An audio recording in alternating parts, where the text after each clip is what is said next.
The great hall of the palace was silent. Hundreds of eyes watched Princess as she stood before the council of elders. Her silver skin glowed under the blue lights of the chamber. Her 4 eyes blinked slowly as she waited for the shouting to stop. "You cannot be serious," Elder said. His voice was sharp like breaking glass. "A marriage alliance with humans, those weak creatures." Kept her face calm. Inside, her heart was breaking, but she had no choice. The Empire was coming. Their war fleet had already destroyed 3 colonies. Millions of her people were dead. More would die soon. "The humans have weapons we do not understand," said. Her voice was steady. "They have ships that can tear through armor. They have soldiers who do not stop fighting until they are dead." "Stories," another elder laughed. "Fairy tales. Humans are small. They are soft. They live on one planet and fight among themselves like animals." "Those animals defeated the scouting fleet 6 months ago," replied. "One human ship against 12 destroyers. The humans won in less than an hour." The hall went quiet again. Everyone had heard the reports. No one wanted to believe them. His father, the king, sat on his throne. He was old now. His silver skin had turned gray. His eyes were tired from years of war and loss. He looked at his daughter with sadness. "What do the humans want in return for their help?" he asked. "A marriage alliance," said. "They want to join our bloodlines, to create a bond between our peoples that cannot be broken." "And you would give yourself to one of them?" Elder asked. His voice was full of disgust. "You would share your bed with a human?" "I would do anything to save my people," said. She looked directly at the elder. "Can you say the same?" The elder looked away. He could not meet her eyes. The king stood slowly. The hall fell silent. When he spoke, his voice was heavy with grief. "My daughter speaks truth. We cannot defeat thee alone. We have tried for 50 years. We have lost half our worlds. If the humans can save us, then we must accept their terms." "But the shame," someone whispered. "There is no shame in survival," the king said. "There is only shame in letting your people die when you could have saved them." 3 days later, the human delegation arrived. Their ship was strange. It was not beautiful like ships. It was gray and angular, covered in weapons and thick armor. It looked like a machine built for one purpose only: war. Stood at the landing platform with her guards. She wore her finest robes. Her silver hair was arranged in the traditional style of royalty. She had practiced her speech 100 times. The ship's door opened. Smoke poured out. Then a figure appeared. He was smaller than she expected. Humans were shorter than. This one stood about 2 heads below her. He had brown skin and black hair cut very short. His eyes were dark and calm. He wore a simple gray uniform with no decorations.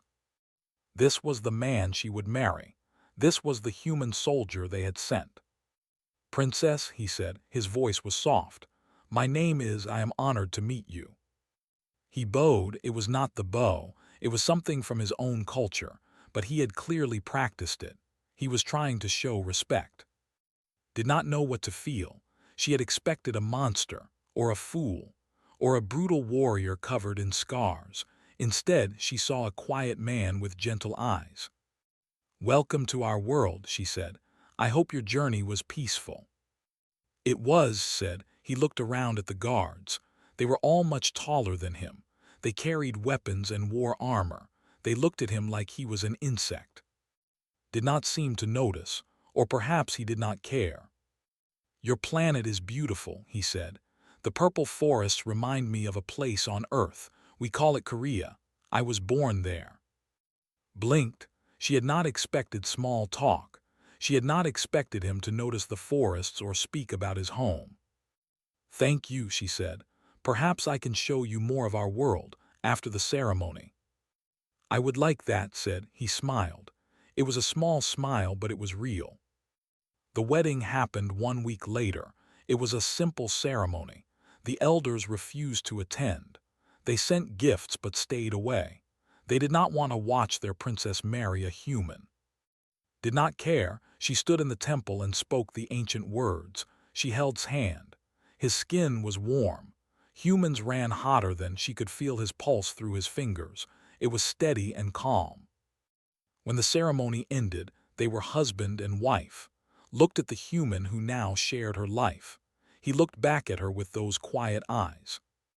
I know this is not what you wanted, said. They were alone now. The guests had left. I know you did this to save your people, not because you chose me. Did not answer. What could she say? He was right. I want you to know something, continued. I will never force you to be something you are not. This marriage is a symbol, a promise between our peoples, but you are still free. You are still yourself. Felt something strange. It took her a moment to recognize it. Surprise. She was surprised by his kindness. Why did you agree to this? She asked. You could have anyone. Why marry a stranger from another world? Was quiet for a long moment. Then he said, because your people are dying and I can help. That is enough reason for me. That night lay in her bed and thought about her husband. He was sleeping in another room. He had not tried to touch her. He had not demanded anything. The elders called humans weak. They said humans were soft and foolish, but was beginning to wonder if they were wrong. There was something in his eyes, something deep and still, like an ocean that looks calm on the surface but hides powerful currents below. She did not know what that something was, not yet. But she would learn. Soon, she would learn exactly what humans were capable of, and it would change everything she believed about the universe. For now, though, she closed her eyes and tried to sleep. Tomorrow would bring new challenges. They were still coming. War was still approaching. But for the first time in many years, felt something she had almost forgotten. Hope. 2 months passed since the wedding. Watched her husband carefully during this time. She was waiting for him to show his true self. All men had hidden faces, her mother once told her. They wore masks of kindness until they got what they wanted. Then the masks fell away. But's mask never fell, because there was no mask. Every morning he woke before the sun. Would find him in the garden, sitting quietly among the purple flowers. He did not pray. He did not exercise. He simply sat and watched the sky change colors. What are you doing? She asked him one morning. Thinking, he said. About what? He smiled that small smile of his. About everything, about nothing. It helps me stay calm. Did not understand. Meditated too, but they did it for power. They trained their minds to be sharp weapons, seemed to meditate for peace, for stillness. It confused her. He spent his days learning. He studied the language. He read their history books. He asked servants about their customs and traditions. Within 6 weeks, he could speak better than most aliens who had lived on the planet for years. You learn quickly, said one evening. They were eating dinner together. It had become their habit. I like learning, said. Your people have a beautiful culture, the poetry especially. I read one yesterday about the 3 moons. It made me cry. Stared at him. A soldier who cried at poetry. A warrior who sat in gardens and watched flowers. What kind of human was this? The elders noticed too. They watched him walk through the palace. They saw how he bowed to servants. They heard how he spoke softly to everyone, even the lowest workers. He is weak, elders said during a council meeting. Was there, she heard every word. Look at him, he has no fire, no strength. This is the great human warrior, this quiet little man. The other elders laughed, felt anger rise in her chest, but she controlled it.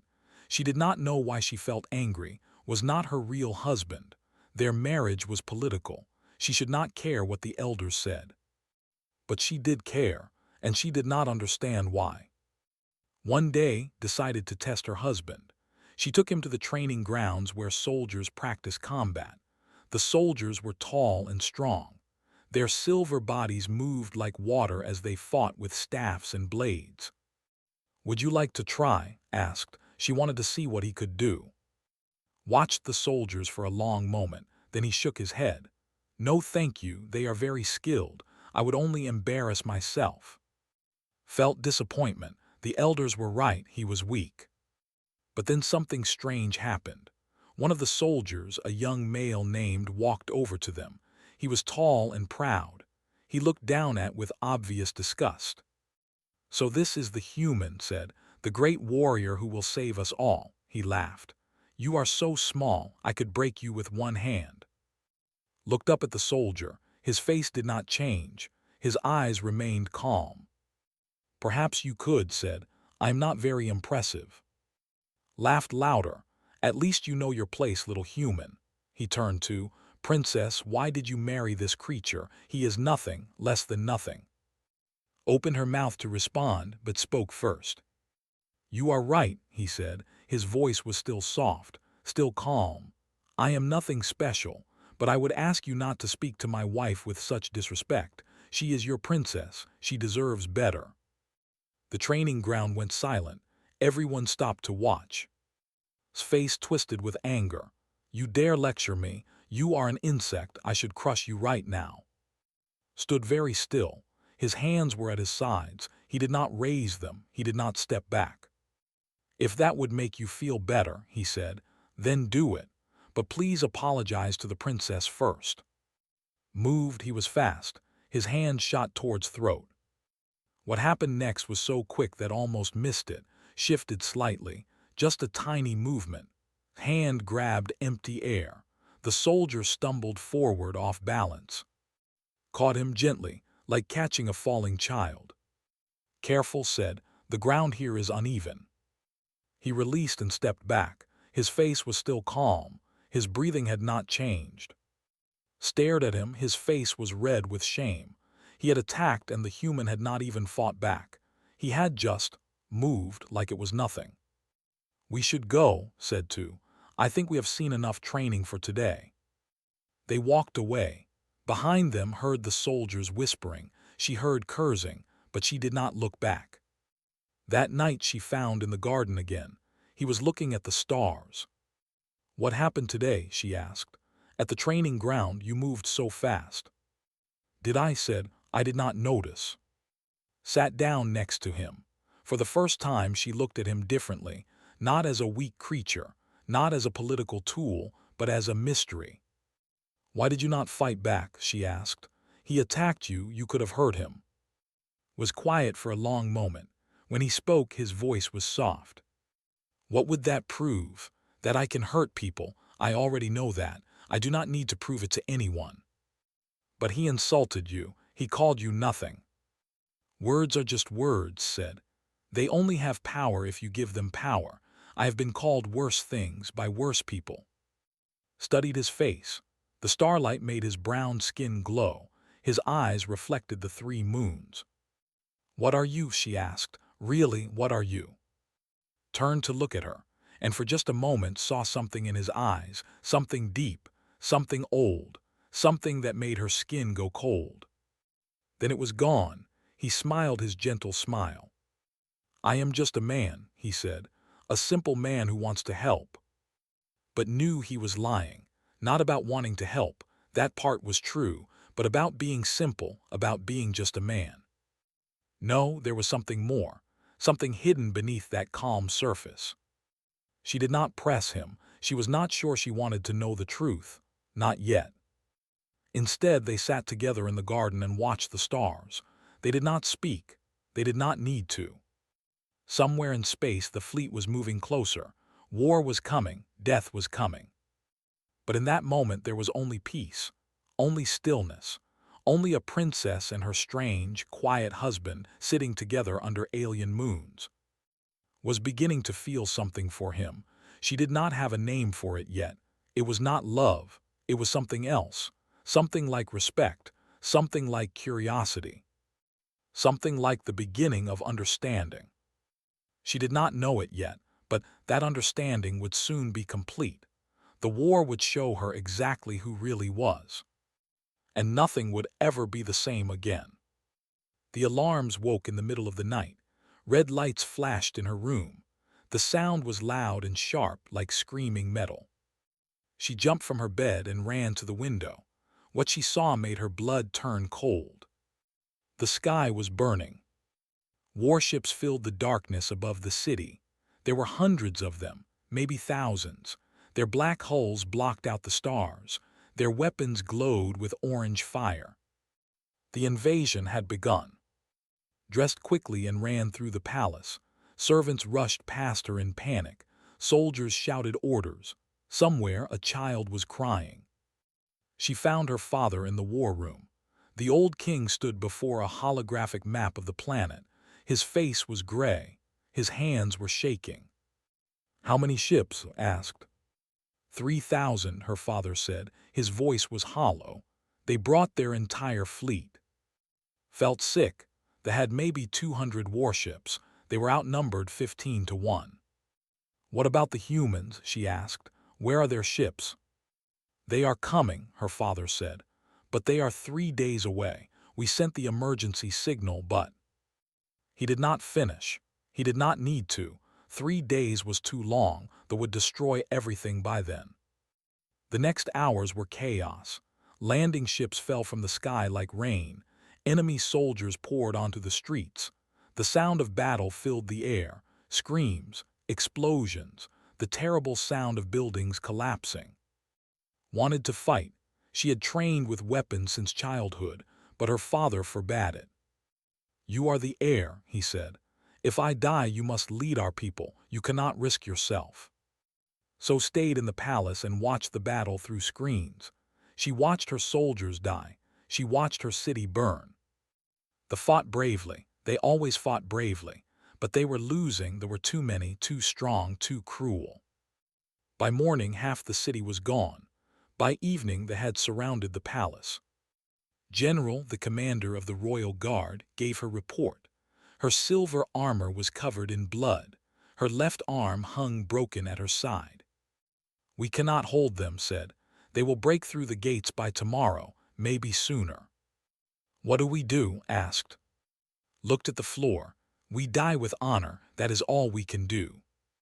Felt tears burning her eyes. This was the end. After thousands of years, the people would be destroyed. Their culture, their history, everything would be gone. "Where is my husband?" she asked suddenly. No one answered. They had forgotten about. In the chaos of war, the quiet human had disappeared. Searched the palace. She found him in the garden, of course, the garden. He was sitting among the purple flowers just like every morning, but something was different. His eyes were open, but he was not looking at the flowers. He was looking at nothing. His face was empty, still. I said. He did not respond. She said again, louder. Slowly he turned his head to look at her, and felt fear, real fear, because the man looking at her was not the gentle husband she knew. His eyes were different. They were hard, cold, like stones at the bottom of a frozen lake.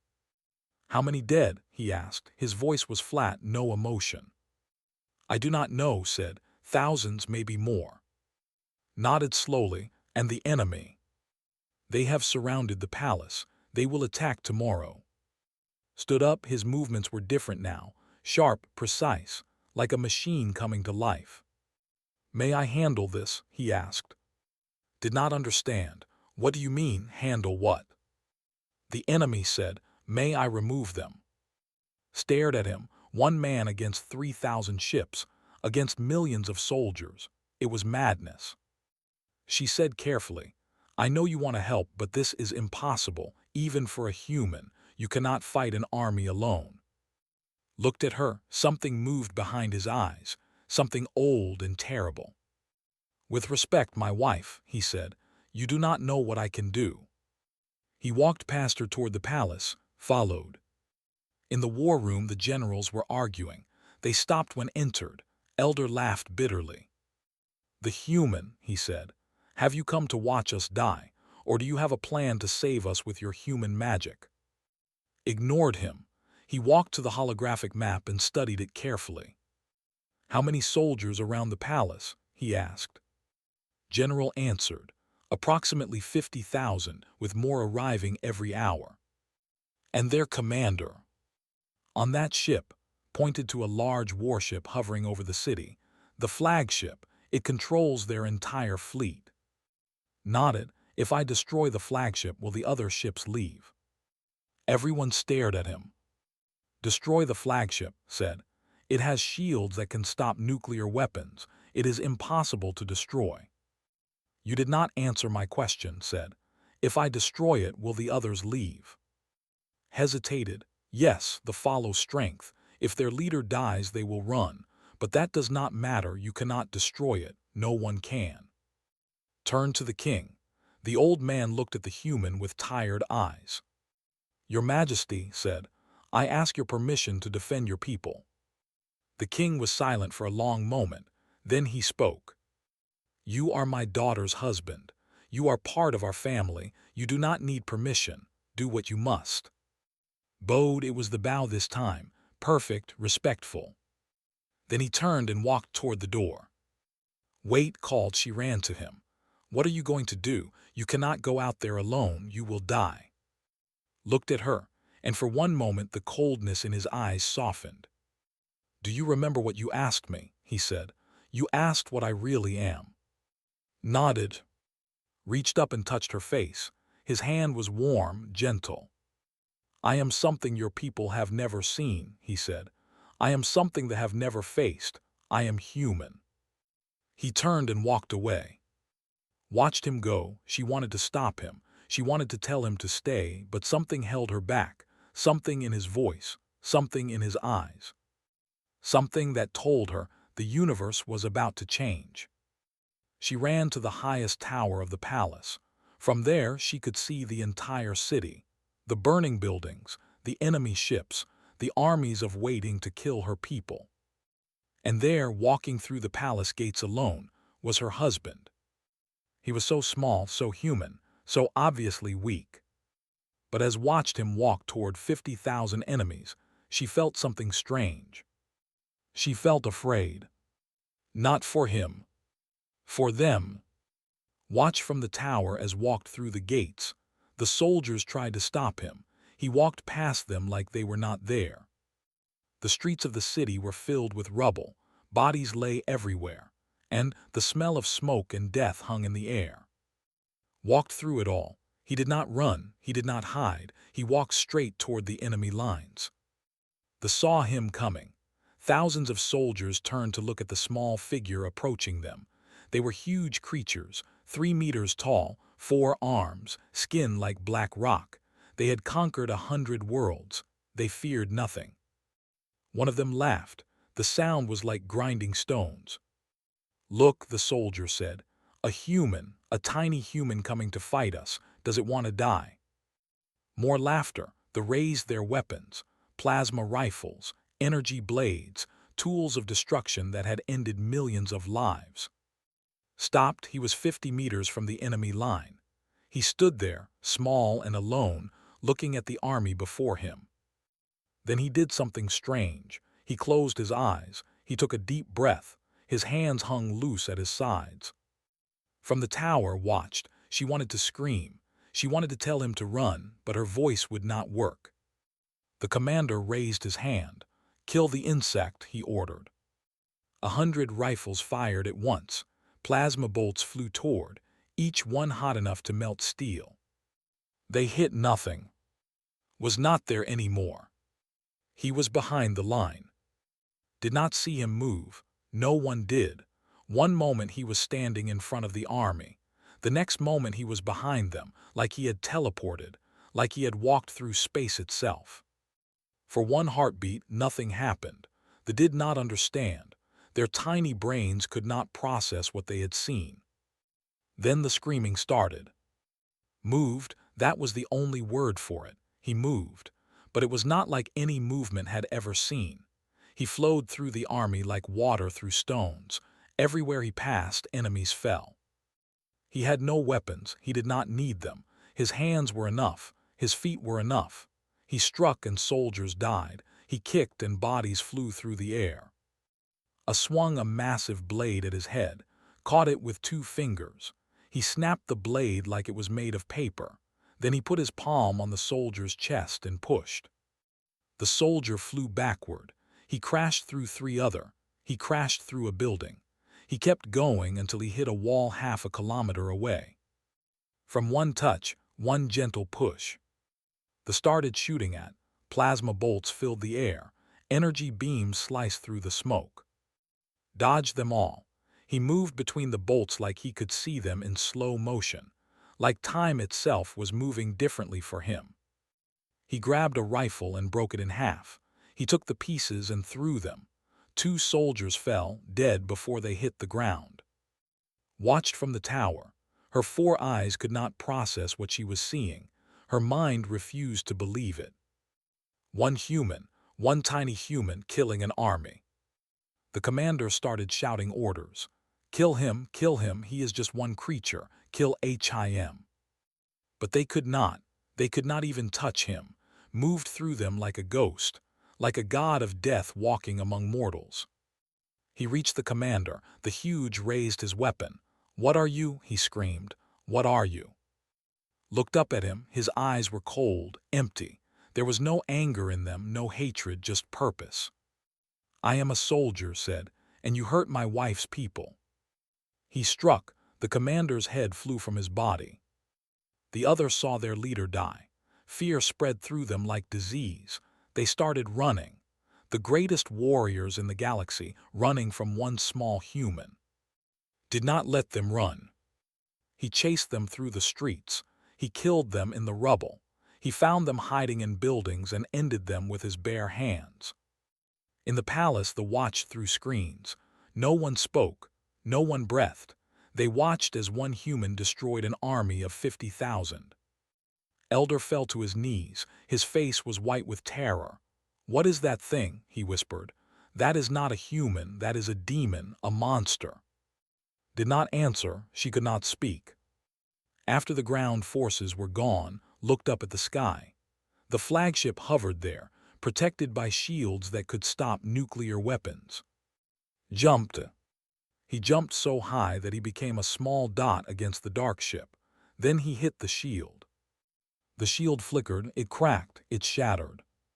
From one jump, from one impact. Landed on the hull of the flagship. He began walking toward the bridge. Soldiers came out to stop him. They died. Robots came out to stop him. They died. Everything that tried to stop him died. He reached the bridge and tore through the metal doors with his hands.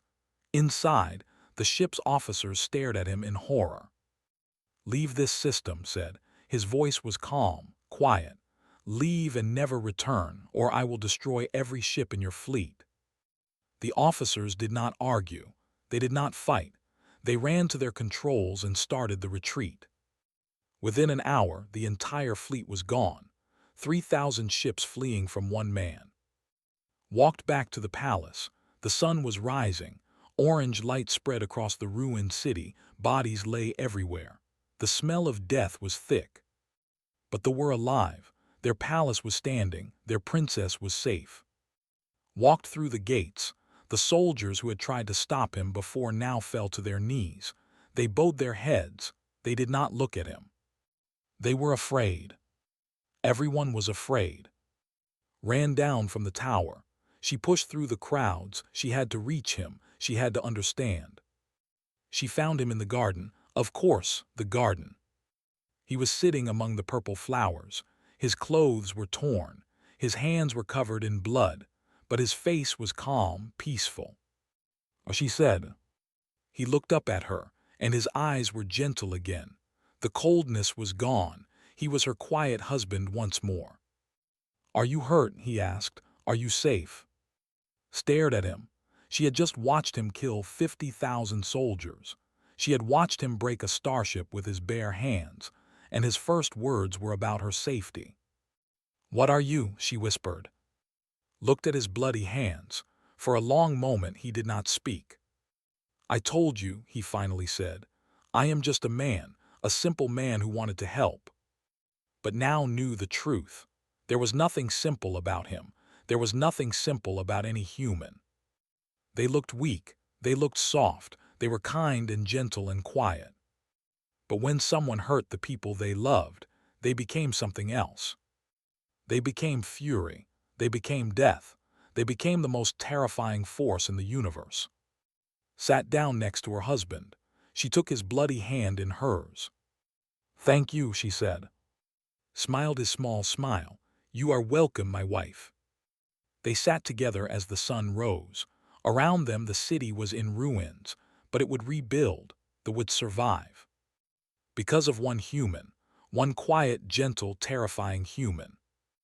And knew with absolute certainty that she would never be afraid again, not as long as he was by her side. 3 days after the battle, the human fleet arrived. 200 warships dropped out of hyperspace and surrounded the planet. They came ready for war. They found peace instead. Admiral, the commander of the human fleet, came to the palace. She was a small woman with gray hair and sharp eyes. She walked like a predator. Every step was controlled, dangerous. She found in the garden. "You did not wait for us," she said. Her voice was not angry, just tired. "I could not wait," replied. "People were dying." The admiral looked at the ruined city beyond the palace walls. "How many did you kill?" "I did not count. The reports say 50,000, plus the flagship and its crew." Did not respond. He was watching a purple flower sway in the wind. The admiral sat down beside him. For a long moment they were silent. "The council is not happy," she finally said. "They wanted to keep our capabilities secret. Now every species in the galaxy knows what humans can do." "Good," said. "Maybe now they will think twice before hurting innocents." The admiral shook her head. "You always were soft, even in the program, even when they made you into a weapon.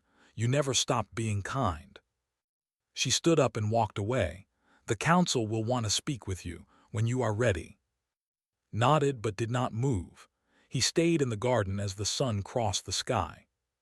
Found him there that evening. She had been busy all day, organizing relief efforts, helping the wounded, counting the dead.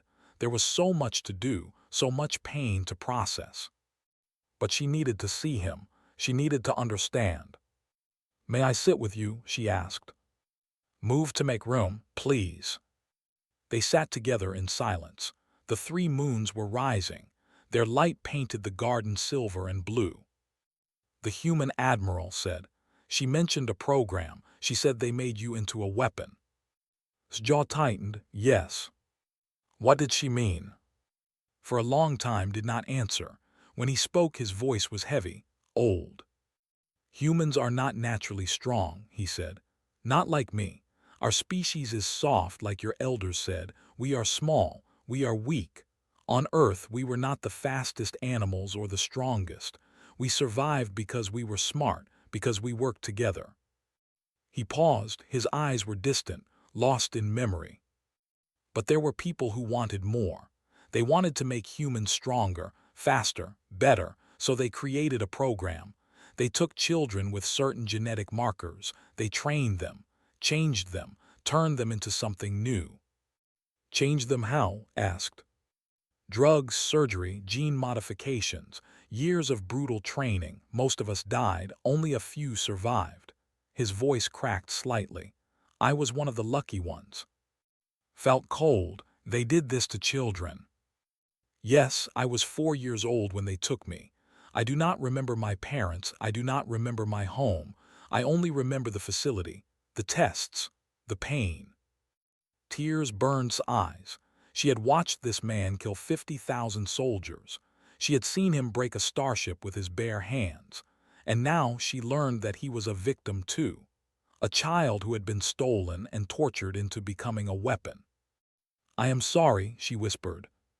Shook his head. "Do not be sorry. It was a long time ago. I have made peace with it." "Have you?"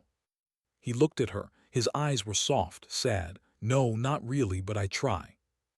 Took his hand. It was warm, strong. But she no longer saw it as the hand of a killer. She saw it as the hand of a survivor. "Why did you agree to marry me?" she asked. The truth this time. Was quiet, then he spoke. "Because I am tired of hurting people. I wanted a life of peace. A life where I could be more than a weapon. When the council told me about a marriage alliance that could prevent a war, I volunteered.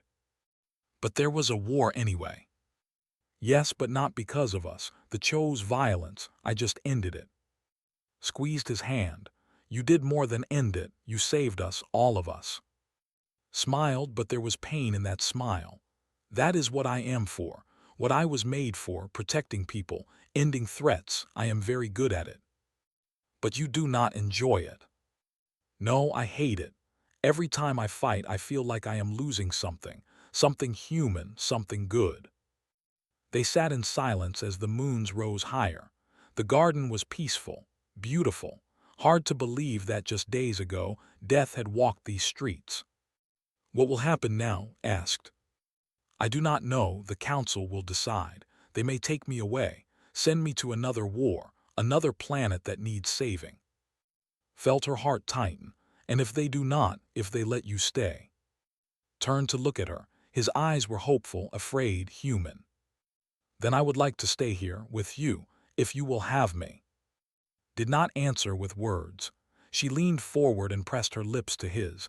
It was an awkward kiss, and human mouths were different shapes, but it was real, it was honest. When they separated was smiling, a real smile, the first she had ever seen from him. I will speak to the council, said. I will tell them that you are needed here, that they require a human protector. They will not argue with me, not after what they saw. You would do that for me. For us, said. We are married, remember. Whatever happens, we face it together. The days turned into weeks. The weeks turned into months. The city was rebuilt. The dead were mourned. Life continued as it always does. Stayed on the human council agreed after much debate. They had other weapons. They could spare one. He lived within the palace. He tended the garden. He learned more poetry. He taught the soldiers new ways to fight, not the brutal methods he knew, but simpler things, defense, protection, how to guard without killing. The elders who once mocked him now bowed when he walked past. They remembered what he had done. They would never forget. But did not want their fear, he wanted their friendship. Slowly, carefully, he won it, through kindness, through patience, through being exactly who he had always been, a quiet man who wanted to help. 1 year after the battle and stood in the garden. The purple flowers were blooming. The 3 moons hung in the sky. I love you, said. The words felt strange in her mouth. They were human words, but they were true. Took her hand. I love you too. I have loved you since the day we met, since you stood at that landing platform trying to be brave, not knowing what kind of creature you would find. Laughed, I thought you would be a monster. Maybe I am, sometimes. No, shook her head. You are not a monster, you are something much more frightening. What is that? Smiled, you are a good man. A man who chooses to be gentle when he could be terrible. A man who chooses peace when he was made for war. She looked at the stars above them. Somewhere out there, other species were learning about humans, learning what happened when you threatened the people they loved, learning to be afraid. That is what makes humans truly terrifying, said. Not your strength, not your speed, not your weapons. It is the fact that you have all that power and choose not to use it, until you must. Nodded slowly. We call it restraint. It is the most human thing there is. They stood together under the alien moons, the princess and her human husband. Behind them lay a city rebuilt from ruins. Before them lay a future full of unknown challenges. But they were not afraid. They had each other, and in a universe full of darkness, that was enough. More than enough. It was everything.